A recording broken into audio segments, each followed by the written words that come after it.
오늘 우리에게 주실 하나님 말씀은 신약성경 마태복음 26장 57절로 58절 말씀입니다. 신약성경 마태복음 26장 57절로 53절까지 말씀 우리 한 목소리로 받들어 봉독합니다. 예수를 잡은 자들이 그를 끌고 대제사장 가야바에게로 가니 거기 서기관과 장로들이 모여 있더라. 베드로가 멀찍이 예수를 따라 대제사장 집 가서 그 결말을 보려고 안에 들어가 하인들과 함께 앉아 있더라. 아멘. 할렐루야. 우리 십자가의 증거가 되는 삶을 사는 우리 모두가 되기를 축복합니다. 십자가의 삶은 당연한 것이겠죠. 예수를 따르는 자들이 십자가를 증거하지 않으면 무엇을 증거하겠습니까? 주님이 가시는 어디든 우리는 따라가서 그 십자가의 증거가 되어야 하는 것입니다. 어렵고 힘들어도 그 길을 멈추거나 돌아서거나 외면하는 우리가 되지 않도록 우리가 다시금 십자가 끝까지 붙들고 나아가기를 간절히 축복합니다. 오늘 본문은 예수께서 순환의 예고 뒤에 찾아오시는 사건 중에 하나입니다. 겟세마네 동산에서 피땀을 흘려가면서 기도하실 때에 가룟 유다의 밀고로 말미암아 결국 예수님은 유대의 최고 대법정 사내들인 공회에 끌려가는 장면입니다. 거기에 넘겨져 그곳에서 대제사장 가야바의 집으로 끌려가 비공식적인 신문을 받게 됩니다. 정식적인 신문도 아니라 비공식적인 신문을 이 가야바의 집들에 들어가 받게 되는 거예요. 결국 그곳에서 예수님은 사형 선고의 결정이 내려집니다. 본 법정에서도 아니고요. 임시 법정에서 사형 선고가 이미 결정이 되는 거예요. 그렇게 결국 예수님은 새벽에 열린 공의의 신문을 통해서 최종 확정을 짓는 요식적인 행위가 이루어졌다라고 말합니다. 오늘은 예수님께서 대제사장 가야바의 집으로 끌려가 비공식적 신문 현장에 서셨을 때에 일어난 사건이죠. 그곳에서 베드로의 배반의 전조 증상이 드러납니다. 예수님을 인생의 최우선으로 여길 만큼 스승으로 여겼어요. 그리고 늘 동고동락하면서 예수님의 말씀, 그 가르침을 들으며 그의 뜻을 이루기로 함께 결단하며 섰던 자였어요. 그런 베드로였지만 이제 인류 구속의 대사역이라는 마지막 때 앞에서 예수님의 비공식적인 신문 앞에서 이 베드로는 예수님께서 이미 이전에 만찬의 자리에서 이야기했던 전조 증상이 나옵니다. 그게 뭘까요? 마태복음 26장 34절은 이렇게 전하죠. 예수께서 이르시되 내가 진실로 내게 이르노니 오늘 밤 닭 울기 전에 내가 3번 나를 부인하리라. 이미 모습이 보여지고 있어요. 베드로는 뭐 할 사람이다? 배신할 사람. 임시 법정임에도 불구하고 베드로는 그곳에서 배신의 전조 증상을 보이며 그 자리에 서 있다는 것입니다. 그 모습이 오늘 읽은 58절의 말씀이에요. 그것은 그 결말을 보려고라는 베드로의 배반 전조 증상, 그 말씀을 오늘 우리가 보고 있는 거예요. 여기에 결말이라는 것이 있죠. 텔로스, 끝, 마지막 결말의 이야기. 근데 여기에 에이도라는 보려고라는 단어가 있어요. 이것은 주목하여 관찰하다. 어떤 이야기겠어요? 결국 대제사장 가야바에게 끌려가신 예수님께서 결국 어떻게 될 것인가 주목하여 관찰하여 보고 있다는 거예요. 예수님의 끝이 어떻게 될 것인가? 이 가야바에게 끌려간 예수님은 과연 그 결말이 어떻게 될 것인가? 그는 멀리서 지켜보고 있다는 것입니다. 한마디로 예의주시하는 행위예요. 그 자신이 곁에 있는 것이 아니라 멀리 서서 바라보고 있는 거예요. 그래서 베드로는 이 사내들인 공회에 모여든 무리 중 한 사람으로 숨어 들어갑니다. 이해되십니까? 결말을 봐야 하니까 앞에서 볼 수 없잖아요. 뒤에 서서 멀찍이 서서 예수님이 어떻게 되나, 과연 이가 죽느냐 사느냐 풀려나느냐 계속 거기에 잡혀 있느냐, 그 결말을 보려고 한다는 거예요. 그래서 많은 무리들 중에 한 사람으로 숨어 들어가 그 신문을 당하시는 예수님의 그 끝의 결말을 보려고 주목하고 있다는 거예요. 왜일까요? 예수는 본래 죄가 없으신 분이에요. 그러나 지금 그의 눈앞에 계신 예수님은 신문을 받을 수밖에 없으며 사형, 선고를 받을 수밖에 없는 죄인이 되었다는 거예요.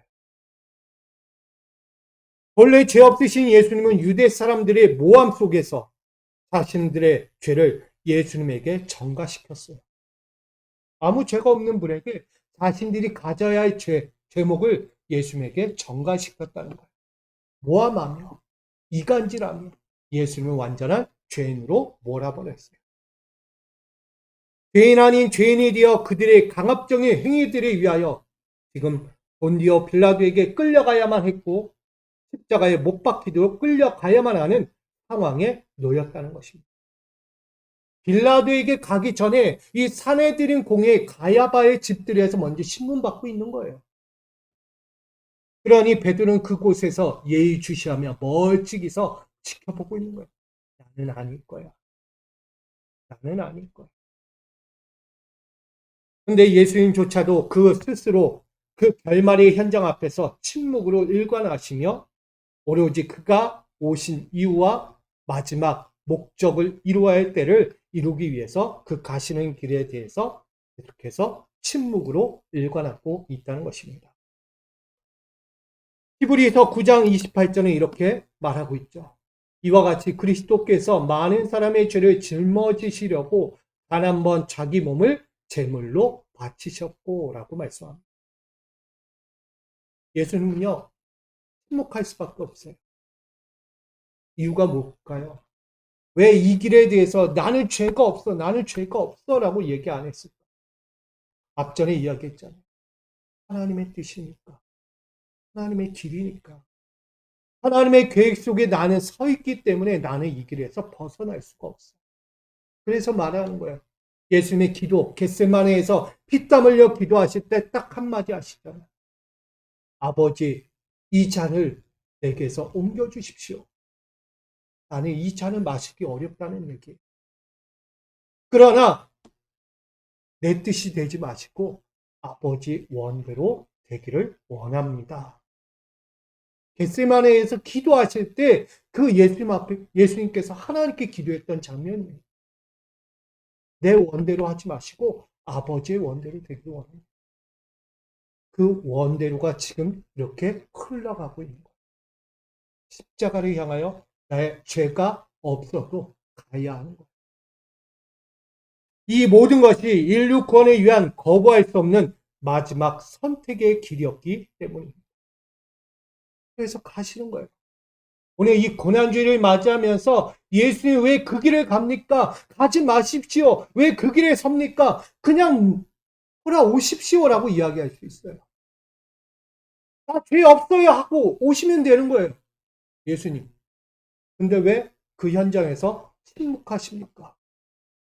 왜 자꾸 그 길로 가십니까? 죄 없잖아요, 죄. 근데 예수님은요, 침묵하세요. 많은 사람들이 죄 없다라고 이야기하고, 많은 사람이 죄가 있다라고 이야기하고, 양분되어 있는 그 상황 가운데서 예수님, 난 죄 없잖아요, 인간적으로. 어떤 면에서도 예수님 죄가 없잖아요. 근데 왜 그가 침묵합니까? 왜 굳이 그 길로 갑니까? 그런 예수님은 계속해서 그들 앞에서 서 있을 때 베드로를 우린 바라보게 됩니다. 오늘 이야기했던 베드로는 죄인 되신 예수님의 상황에 예의주시하며 그 행위는 멀찍이라는 이 표현으로 우리에게 말씀하고 있다는 것입니다. 베드로는요, 죄 없으신 예수님이 저 신문 받고 최종 결말이 어떻게 되는가를 멀찍이서 보고 있는 거예요. 이해되시나요? 그 자신에게도 혹여나 닥쳐올 상황을 최대한 대비하고 싶었던 마음이에요. 자신에게도 다가올 수 있잖아요. 왜? 그는 예수의 제자예요. 예수와 동고동락하며 3년 반을 공생의 가운데 함께했던 사람이니 또 혹여나 저 현장에 끌려갈 수 있으니 그도 대비해야 했던 거예요. 여기에 멀찍이라는 마크로덴이라고 말합니다. 멀리 떨어진 거리가 먼 이런 얘기예요. 공간적 의미를 이야기합니다.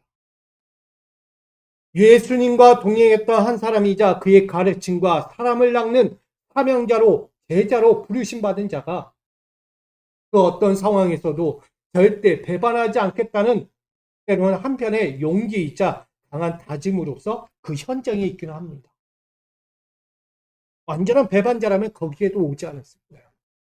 그래도 제자였으니까. 그래도 예수님과 함께 했던 사람이니까 그 자리에는 있어야지. 근데 가까이는 못 간 거예요. 멀찍이 서서 사람들 속에 숨어서 예수님이 어떻게 되는가 보고 있는 거예요. 그러나 한편으로는 우린 바라보죠. 배반의 현실이 눈앞에 펼쳐지고 있는 거예요. 배반이라는 현실이 진심으로 드러날 수밖에 없는 그 자신을 바라보며 생각했겠죠. 뭘까요? 예수님의 일행으로 오인받지 않기 위해서. 난 예수님과 함께 했던 사람 아니야. 그러기에 멀찍이 있는 거예요. 또 하나는 자신의 두려움을 숨기기 위한 기겁한 행위였다라고 말합니다. 난 예수 몰라요. 난 예수가 누군지도 몰라요. 난 예수 함께 하기 싫어요. 한 적이 없어요. 결국 베드로의 처음 행위는 절대 예수님을 배반하지 않겠다라고 결단했지만 결국 그의 행위와 그 모습들은 결국 배반의 전조 증상처럼 멀찍이 떨어져 있는 것을 바라보게 됩니다. 우리도 신앙생활을 하면서 참 이런 모습이 많죠. 예수의 사람이에요. 나는 교회를 다니고 믿음생활 수십 년을 했던 사람입니다. 라고 말했지만 정작 세상에 나가서는 빛과 같이 소금과 같이 살지 못한다는 거예요. 가끔 교회 다니는 거 숨길 때가 있어요. 왜? 교회가 욕을 먹으니까 나 교회 안 다녀요. 그리고 침묵을 해봐요. 교회 다니면. 제 주변의 친구들도요, 그런 이야기를 많이 했어요. 교회 다닌다고 말을 못 하겠다는 거예요. 교회가 너무나 하락하여 가는 걸 보면서 세상에 지탄받는 걸 보면서 내가 교회 다닌다고 말을 못 하겠다는 거예요. 회사에서도 어디 공동체 가서 모임 가서도 조용한다. 입을 다물겠다. 난 교회 안 다녀. 이런. 그리고 뭐예요? 교회를 안. 멀찍이에요, 멀찍이. 부끄럽다는 얘기죠. 나는 교회랑 달라 하고 자신은 위안 삼는 거예요. 나는 정직하고 깨끗하고 나는 온전하다라고 이야기하는 거죠. 결국 우리는 배반의 전조 증상이 어디서든 나올 수 있다는 거예요. 나만 아니면 돼라는 거죠. 결국 베드로는요, 자신이 가졌던 처음 행위와는 반대로 지금 예수님을 배반하지 않겠다는 마음은 전혀 사라졌어요. 우리가 닭 우기 전에 3번 나를 부인하리라 라는 이 예수님의 말씀처럼 그는 몇 번 부인하죠? 3번을 부인하게 됩니다. 닭이 2번을 울기 전에 3번 부인하게 되는 사건을 그는 현실로 맞이한 거예요. 결국 그 앞에 있는 이 멀찍이라는 말씀처럼 그도 배반을 이야기하는 거죠. 그게 바로 그 결말을 보려고 하는 거예요. 그 결말을 보려고 멀찍이 섰다는 거죠. 이 배신자. 곧 사람들의 무지와 어리석은 생각의 행위들, 그걸 넘어 닭이 2번 울기 전에 베드로의 3번의 배신으로 예수님은 결국 죄와 사망의 선고를 받고 본디오 빌라도에게 넘겨지게 되는 사건입니다. 그로 인하여 우리는 인류 구원의 은혜를 입게 되죠. 다시 말하면 인류 구원을 위한 선고가 된 거예요. 그 선고를 통해 하나님의 뜻과 계획이 현실로 십자가에 달려 죽으시는 상황을 맞이하게 되는 것입니다. 이처럼 인류 구원을 향한 예수님의 십자가 대속 사역이라는 이 신문 앞에서 우리는 베드로의 모습을 보며 우리도 한번 되돌아봐야 합니다. 예수님 지금 저기에 잡혀 계시고 신문을 받고 계세요. 나는 어떻게 할 것인가? 나도 멀찍이 있을 것인가? 사람들 속에 숨어 있을 것인가? 나는 믿는 사람이 아닌 것처럼 세상 사람처럼 거기에 서 있을 것인가? 그리고 있는 그대로 난 예수 몰라요. 난 저런 사람과 함께 한 적이 없어요 라고 이야기할 것이고 우린 여기서 깨달아야 하지 않겠습니까? 아무리 육신의 연약함을 가졌다 한들 아무리 믿음이 없다 한들 예수를 배반한다는 것은 있을 수 없는 거죠. 어떻게 살아왔는데 어떻게 함께 했는데 여러분 우리는 다시 한번 신문 받는 그 예수의 현장 앞에 우리가 있다라고 치고 그 앞에서 우리는 연연한 믿음을 위지를 가져야 하지 않겠습니까? 예수를 배반하면 안 돼요. 그래서 오늘 이야기하는 말씀이 십자가 앞에서 뭐 하지 말라? 구경꾼이 되지 말라. 베드로는 구경꾼이에요. 믿는 사람이라고 말할 수 없어요. 아니 사람을 낚는 제자라고 말할 수 없어요. 예수는 너를 사람 낚는 어부가 되겠다라고 얘기했는데 어찌 사람을 낚을 제자가 지금 배반의 자리에 서서 그러고 있는가? 구경꾼이 되는 가 그러니 우리 이것만은 깨닫고 넘어가고자 전합니다. 첫 번째입니다. 갈등을 이겨내는 것입니다. 신앙의 연장은 항상 갈등의 연속입니다. 생각지 않은 상황에 처할 때마다 영적으로든 육적으로든 갈등의 시간들은 찾아올 수밖에 없습니다. 그로 선택의 기로나 해결의 기로에 설 때가 많죠. 갈등이 찾아오면 이걸 어떻게 해야 되나? 나는 선택해야 돼. 해결할 문제를 찾아 나서기도 합니다. 그럴 때 우리는 이렇게 말하죠.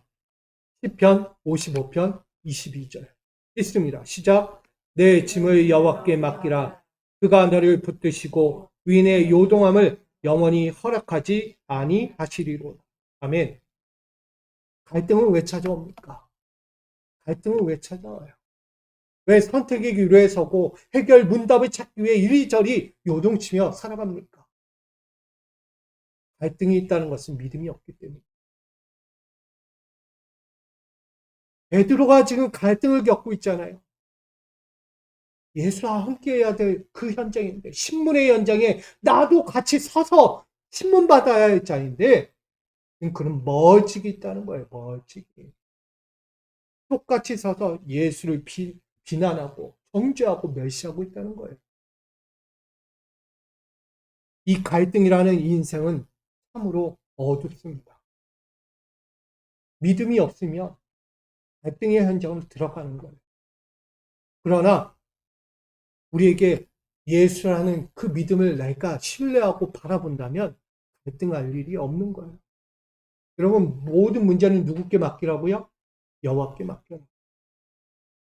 이런 말씀 잘 하잖아요. 사나 죽으나 우리는 주의 것이로다. 할렐루야. 베드로가 이 믿음이 없는 거야. 사나 죽으나 내가 주의 것인데 예수가 죽음의 연장, 인류 구원에 위해 죽는데 나는 지금 멀찍이 있다는 건 배신자잖아요. 배신자. 베드로는요. 배신의 아이콘이에요. 여러분. 많이 들어왔잖아요. 뭐만 하면 배신, 뭐만 하면 배신. 여러분, 갈등이라는 인생의 모든 선택과 해결의 짐들을 여호와께 맡기십시오. 하나님은 인생의 대적들은 과감히 물리쳐 주실 것입니다. 인생의 대적들이 많잖아요. 베드로에게 인생의 대적은 뭐예요? 거기에 모여있는 무리들이에요. 영적인 무리들, 대적자들이에요. 예수를 죽이려고 하고 인류 구원을 위한 것을 막아버리려고 하는 그들. 그러니 그 대적들을 과감히 물리치실 하나님의 인생 가운데 서기를 부탁드립니다. 하나님은 인생에 풀리지 않는 시험들은 성령의 기회와 지식으로 말씀해 주실 것입니다. 갈등을 겪고 있습니까? 하나님께 의지하십시오. 하나님이 우리에게 성령을 보내주셔서 내가 하지 못하고 생각하지 못하고 알지 못하는 지혜와 지식들, 그 해결의 문제를 더하여 주실 것입니다. 나아가서 능히 극복할 믿음과 신뢰의 동력자를 붙여주실 거예요. 아멘. 베드로에게 지금 누가 필요한 거예요? 이 상황을 이겨낼 누군가가 필요한데 그게 누구예요? 동력자는. 예수님밖에 없는 거예요. 베드로의 연약한 그 믿음에 그를 북돋아주고 이렇게 세워주고 힘있게 앞으로 복음의 사명 사랑나는 어부가 되기 위해선 예수가 있어야 했던 거예요. 그는 지금 스스로 예수를 멀찍이 하고 있다는 것입니다. 여러분, 우리 하나님은 인생에 확신 없고 요동하는 심령들에게 한번 능히 극복할 믿음을 주십니다. 그리고 신뢰할 동역자들까지 보내주시고 그 구원의 역사를 이루도록 인도해 주십니다. 그러니 여러분 갈등을 이겨내십시오. 갈등을 이겨내는 건 그분과 함께하는 거예요. 멀찍이 있지 마세요. 가까이 가세요. 가까이. 가까이 있을 때 행복한 거예요. 그리고 실족하지 않는 평강과 완성의 인생으로 하나님께서 인도해 주실 것입니다. 그러므로 인생의 갈등이라는 짐들을 하나님께 온전함과 신뢰의 믿음으로 맡기고 평탄과 승리와 평강의 삶으로 살아가시는 우리 모두가 되기를 축복합니다. 두 번째는 항상 가까이 하는 것입니다. 신앙의 연장은 항상 떠나지 않는 연속입니다. 아멘. 주님 곁에서 떠나지 않는 연속이 되어야 돼요. 연속. 근데 반대로 했다구나. 날마다 하나님 곁을 떠나는 연속을 하고 안 돼요. 바울이 그런 모습이었다. 뭐만 하면 도망가고, 뭐만 하면 떠나고, 뭐만 하면 반대적인. 이 모습은 안 됩니다. 인생의 광야 여정은요, 여전히 아직도라는 끝나지 않는 근심과 걱정과 두려움들로 내가 돌보심 받지 못하고 있다라고 여깁니다. 내가 고통과 절망과 아픔 속에 있으면 이런 생각하지 않아요. 나는 돌봄 받지 못하고 있어. 누군가의 사랑을 받지 못하고 있어. 누군가의 관심 가운데서 멀어져 있다라고 이야기해요. 여러분들도 마찬가지잖아요. 내가 어렵고 힘든 상황을 맞이하면 하나님이 나를 잊었나? 하나님이 나를 생각하지 않나? 내 기도를 응답하지 않는 이유는 나와 멀찍이 있어서 그런가? 여러분 많이 생각할 거예요. 저도 어릴 때 그랬으니까 어려운 시기에. 왜 내 기도는 듣지 않고 내 어려움을 돌아보지 않고 왜 멀리 계십니까 하나님? 가까이 좀 계십시오. 가까이. 나의 아픔을 알아주십시오. 왜? 우린 그렇게 생각한다는 거예요. 아직도 여전히 하나님 그러셔. 근데 반대로요. 우리도 그렇게 간다는 거예요. 하나님은 늘 내 곁에 계시지만 내가 멀어져 있다는 것을 미처 놓치고 있다는 거예요. 우리는 그 돌보심을 잃어버린 채 외로움에 처했다고 여길 때 이런 생각을 합니다. 방향을 잃은 길을 방향을 잃어버렸어. 그리고 끝없는 그리움에 설 수밖에 없게 됩니다. 베드로가요 지금 방향을 잃어버렸어요. 뭐 하니까? 예수님 지금 잡혀서 뭐 하기 때문에 이제 죽을 날을 앞두고 있는 예수를 바라보면서 그가 방향을 잃어버린 거예요. 예수를 따라야 되나 말아야 되나? 내가 저분의 말씀을 듣고 그대로 살아야 되나 말아야 되나? 방향을 잃어버린 거예요. 베드로가. 결국 예수님 죽으신 십자가에서 죽고 나니까 어떤 모습을 보여줘요? 제자들이 다 자기 고향으로 돌아갔다. 방향을 잃어버리면 그들이 진짜 가야 할 길을 잃어버리고 다시 본래의 삶으로 돌아간다는 거예요. 여러분, 우리도 마찬가지예요. 예수를 잃어버리면 내 삶으로 간다는 거예요. 옛날 옛 모습, 내가 죄인이었던 그 모습으로 돌아간다는 거예요. 예수를 잃어버리면 안 되는 거예요. 그래서 우리 인생의 과정은 너무나 어둡습니다. 그러나 예수와 함께 해야죠. 예수 가는 길이 평탄합니까? 아니요, 절대 평탄하지 않아요. 예수의 길은 고난의 길이에요. 고난의 길. 십자가를 져야만 하는 길이에요. 도망치려야 도망칠 수 없는 길이에요. 그 길에 내가 서야 하는 거예요. 도망치는 구원은 없어요.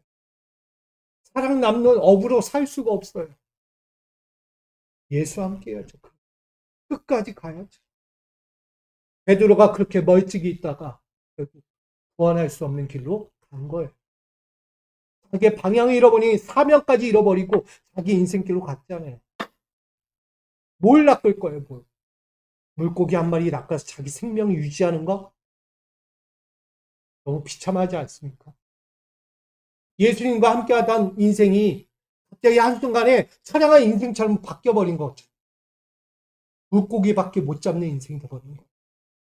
사람 낚던 인생이 물고기 잡는 인생이 돼버리는 거예요. 여러분, 이렇게 끝없는 방향을 잃어버린 인생이 되면 안 되는 거예요. 그래서 우리에게 이렇게 시편 145편 18절은 전합니다. 함께 있습니다. 시작. 여호와께서는 자기에게 간구하는 모든 자, 곧 진실하게 간구하는 모든 자에게 가까이 하시는도다. 아멘. 진실함이 있어야죠. 어찌 보면 베드로는 진심이 없었던 거예요. 진심이 있었으면 그 의지 가지고 예수님, 저도 예수 따라가는 사람 제자입니다. 그리고 그 신문 가운데 서야죠. 맨 앞장에 서야죠. 근데 왜 뒤로 가요? 왜 숨어 있어요? 이 항상 가까이라는 간절함과 기대로 하나님과의 동행을 우리가 살아가야 하는 것입니다.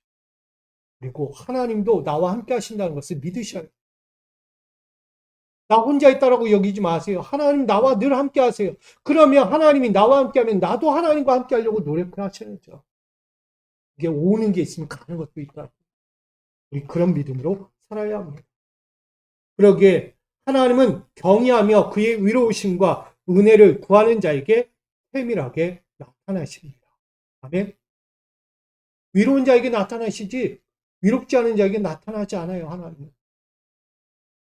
그리고 하나님은 진실하게 부르짖고 충성되게 찾아오는 자에게 넘치도록 은혜를 넘치도록 뭐 하신다? 채워주신다. 부어주신다는 거예요. 여러분, 부르짖어 구하시길 바랍니다. 부르짖어 찾으시기 바랍니다. 베드로가 안 찾아요, 예수를. 뭐라고요? 몰라요, 몰라. 나 예수 몰라요. 나가서 하나님은 인격적인 관계를 맺으려 애쓰는 자에게 그 구원과 소망을 이루어 주십니다. 인격적인 관계를 맺어야 돼요, 예수님과. 결국은 베드로가요, 너무나 인격적인 관계를 맺지 못했다는 반증입니다. 이해되십니까? 그렇게 끈끈하게 친밀하게 관계를 맺었다면 거기까지 못 가겠어요? 친구의 우정도 친구가 어려운 일 당하면 그 친구가 도와주러 가는데 하물며 예수님의 동반자라고 동역자라고 이야기하던 베드로가 멀리서 바라만 보고 있다는 건 있을 수 없는 거예요. 남도 아니고 영혼을 구원할 자들인데 생명을 구원할 자의 예수님을 버리고 멀리서 몰라요 한다는 건 말이 안 되는 것이죠. 그러나 그만큼 우리가 하나님과의 인격적인 관계, 예수님과의 인격적인 관계, 성령님과의 인격적인 관계를 맺으면 우리가 소망하는 것, 우리가 구원에 열망하는 것, 모든 것을 이룰 수 있게 되는 것입니다. 그리고 하나님의 지속적인 관심과 응답의 풍성함으로 함께 채워져 갈 것을 기대하시기 바랍니다. 그러므로 우리 항상 가까이 하는 삶을 통하여 하나님의 지속적인 만지심과 또한 일하심과 응답하심과 성취되는 기쁨과 즐거움의 보존을 이루어가는 우리 모든 성도가 되기를 간절히 축복합니다. 마지막 당당한 신앙으로 서는 것입니다. 신앙의 연장은 부끄럽지 않은 연속의 삶이 되어야 합니다. 부끄럽지 않은 삶이 되어야 한다는 거예요. 신앙생활 하면서 늘 부끄럽다면 서기가 어렵지요. 누구 앞에 드러내기가 어렵다는 거예요. 인생의 연장은 감추고 침묵하고 오랜 시간들로 요구될 만큼 불의한 죄와 수치스러운 감정들을 숨기고 살아간다는 거예요. 맞죠? 사람들은 감추고 침묵하고 또한 오랜 시간이 지나야 잊혀질 거라는 그 생각들로 자신의 죄와 수치들을 숨기고 있다는 거예요. 인생이 그렇다는 거예요, 인생이. 그러니 그로 기약 없는 불안, 기약 없는 초조함, 이 삶으로 늘 병들어가는 심령이 되고 있다는 거예요. 언제쯤 문제가 해결될까? 언제쯤 내 수치와 죄가 저들에게 들키지 않을까? 저들이 기억 못하겠지? 생각 못할 거야. 시간이 갈 거야. 시간이 약이야, 시간. 걔도 시간이 약이라고 이야기해. 잊혀지니까. 과연 잊혀질까요? 걔는 잊혀지지 않습니다. 반드시 드러납니다. 우리는 이미 겪고 있잖아요, 사회에서. 어떻게 살았는지, 다 어린 시절 어떻게 살았는지 커서 다 들통나잖아요. 다 드러나야 사람들 입으로, 소문으로, 대중매체로 다 드러나는 거예요. 그러니 그 인생 완전히 한순간에 나락으로 떨어지잖아요. 죄값 치르는 거예요, 죄값. 여러분, 숨길 수 있습니까? 하나님 앞에서? 없어요. 시간이 약이라고 누가 얘기해요? 절대 약이 되지 않습니다. 결국 뭐 해야 돼? 고백해야죠. 내가 죄인인 걸 고백해야죠. 내가 죄인이면 죄값 치러야죠. 그게 해야 할 일이에요. 오늘날 교회가 죄를 짓고 세상 앞에 타락한 교회가 됐다면 고백해야죠. 인정하고 다시 회개하고 용서를 구하고 돌아와야죠. 그게 교회가 할 일이지. 숨긴다고 될 오랜 시간 지나면 교회가 다시 예전같이 인정받을 거예요? 절대 그렇지 않습니다. 돌아와야 돼요. 우리가 할 일이에요. 그러기에 우리는 다시 한번 이렇게 해야 되지 않겠습니까? 요한일서 2장 28절 함께 있습니다. 시작. 자녀들아 이제 그의 안에 거하라. 이는 주께서 나타내신 바 되면 그가 강림하실 때 우리로 담대함을 얻어 그 앞에서 부끄럽지 않게 하려 함이라. 아멘. 뭐 하라고요? 그분 안으로 돌아오라는 얘기입니다. 베드로에게 이야기하는 거예요. 나에게 돌아와. 돌아와. 거기 멀찍이 있지 말고 가까이 와. 나에게 가까이. 왜 멀리 있어? 왜? 나에게 가까이 와야지. 베드로에게 말씀하는 거예요. 그리고 우리에게도 말씀하는 거예요. 왜 멀리 가 있냐고. 멀리. 몸은 와 있어도 마음이 멀다라고 이야기해요. 마음이 멀어. 언제쯤 올 거야? 빨리 좀 오라고 이야기해요. 여러분, 당당한 신앙이라는 것은 회개와 용서와 구원으로의 가짐입니다. 결국 예수님의 품으로 돌아오라는 얘기입니다. 돌아가야 한다는 거예요. 예수님은 자신의 죄를 깨닫고 회개하는 자에게 부드러운 구원의 확신을 다시 주십니다. 떠나간 죄 때문에 떠나갔던 자는 나 구원 못 받을 것 같아. 내가 어떻게 용서받을 것 같아. 내가 어떻게 죄 용서받아? 라고 이야기할 때 그런 마음을 버리라는 거예요. 돌아와서 용서받아. 구원의 확신 다시 받아. 그렇게 말씀하는 거예요. 예수님은 자신의 죄를 인정하는 자에게 사랑과 진리가 떠나지 않도록 인도해 주실 것을 말씀합니다. 그게 하나님이에요. 그게 예수님이고. 왜 죄를 인정하지 않아요? 자기 죄를 인정해요. 베드로가 자기 죄를 인정하지 않으니까 도망가는 거예요. 도망가. 그리고 예수님은 그의 품으로 돌아오려는 자에게 성령 안에 거하게 하시고 구원의 확신으로 영광을 누리게 하십니다. 잊혀졌던 구원의 확신이 찾아오는 거예요. 예수께 나아갔던 구원의 확신도 찾아오고 나아가 성령의 인도하심을 받아 내 인생이 새롭게 열려지는 거예요. 그게 뭘까요? 예수의 품으로 돌아오는 그때가 바로 부활의 영광입니다. 네? 부활의 영광이 멀리 있습니까? 곧 다가오는 거예요. 당시 시대로 이 시간대로 얘기하면 금요일 전날, 아니 금요일 새벽에 지금 고난받고 있는 예수님을 보는 거예요. 그리고 그날 새벽 아침에 예수님이 십자가에 달려 죽는 거예요. 근데 결국은 부활의 영광이 언제 찾아와요? 이틀 후면 찾아오는 거예요. 아무도 몰라요. 사람들은 아무도 몰라요. 예수가 죄인이야. 죄 아닌 죄를 거기다 몰아넣고 예수를 사형시키는 거예요. 여러분, 베드로가 그 자리에 함께 있잖아요. 나도 몰라, 예수. 그냥 죽여. 넘겨. 저 십자가에 넘겨라, 예수. 베드로도 그렇게 함께 한 거예요. 그러나 다시 자신의 한 말과 자신의 행위를 철저하게 용서를 구하고 회개하면 다시 구원의 자리에 서게 되는 거예요. 떠나간 예수가 다시 어떻게 해요? 찾아와 만나주시는 거예요. 그게 부활의 영광입니다. 지금 그는 배신이에요. 예수 몰라. 그러니 우리에게 다시 말씀합니다. 예수님 품으로 오라는 거예요. 그리고 예수님은 영원한 나라에 서게 될 합당한 자의 결실을 맺게 하실 거라고 말씀하는 것입니다. 다시 돌아오면 어떤 열매요? 구원의 열매를 맺는 거예요. 부활의 첫 열매를 우리가 맞이하는 거예요. 하나님의 지속적인 관심과 응답의 풍성함으로 함께 하실 것을 말씀합니다.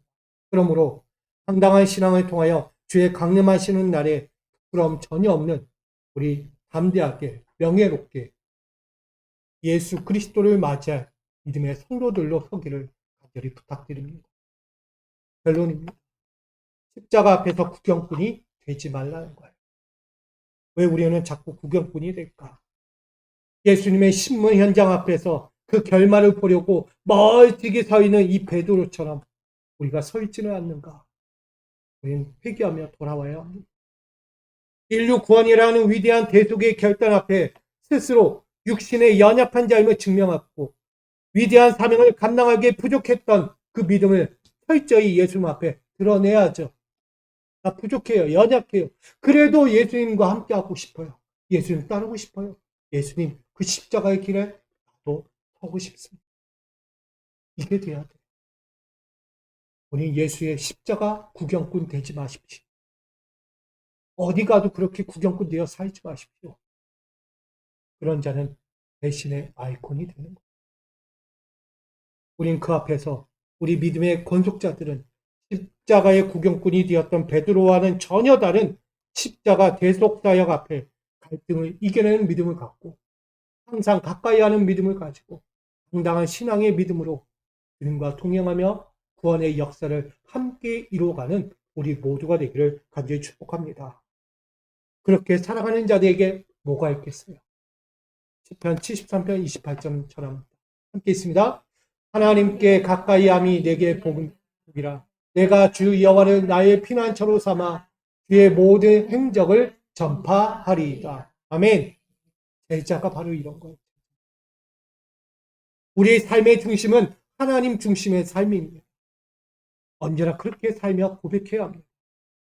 십자가 동역자들로서 항상 가까이 하며 떠나지 않고 그 영원한 구원의 영광을 이루는 믿음의 복된 사람들로 가까이 해야 하는 것입니다. 저는 우리 믿음의 권속자들이 그렇게 살기를 소망합니다. 그렇게 살 줄 믿습니다. 그렇게 축복받는 복이 되는 여러분 인생, 가정, 우리 교회 모두가 되기를 간절히 축복합니다. 우리 이렇게 인사하고 마칩니다. 십자가를 따르는 성도가 됩시다. 할렐루야. 고난주간을 통해 십자가를 따르고 다음 주에는 무슨 나눔이 될까요? 부활의 열매를 맺자라는 얘기가 될 거예요. 십자가를 따라야 부활의 영광을 열매를 맺는 거예요. 우리 그렇게 살기를 간절히 소망합니다. 아버지 하나님, 십자가 앞에서 구경꾼이 되지 말라는 오늘의 말씀을 통해 지금 이 고난주간을 살아가려고 합니다. 이 고난주간 앞에서 우린 베드로처럼 연약한 안일함, 육신의 어두운 그늘에 있는 믿음의 약함을 우리는 돌아보며 우리는 다시는 그렇게 살지 않겠다고 결심합니다. 갈등을 이겨냈고 우리 신앙의 현장에서 다시금 찾아올 수 있는 그 모든 문제들을 이겨내는 주님 곁에 가까이 있기를 소망하며 나아갑니다. 아버지여, 주님을 버리지 않기 원합니다. 주님을 떠나지 않기 원합니다. 주님 안에 늘 거하기를 원합니다. 그 믿음 가지고 이 시간 결단하며 당당한 신앙 가지고 살기를 주님 앞에 맡기는 우리 믿음의 권속들 위해 주님 함께하여 주시옵소서. 그 당당한 십자가의 꾼들로 살 줄 믿으며 예수님의 이름으로 기도하옵나이다. 아멘. 우리 찬양 633장 부르시며 준비한 예물 드립니다.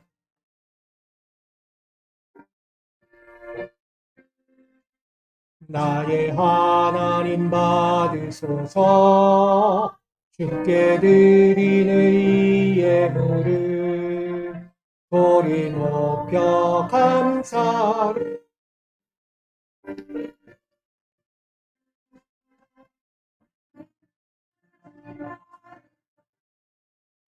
주께 드리는 이 예물을 소리 높여 감사를.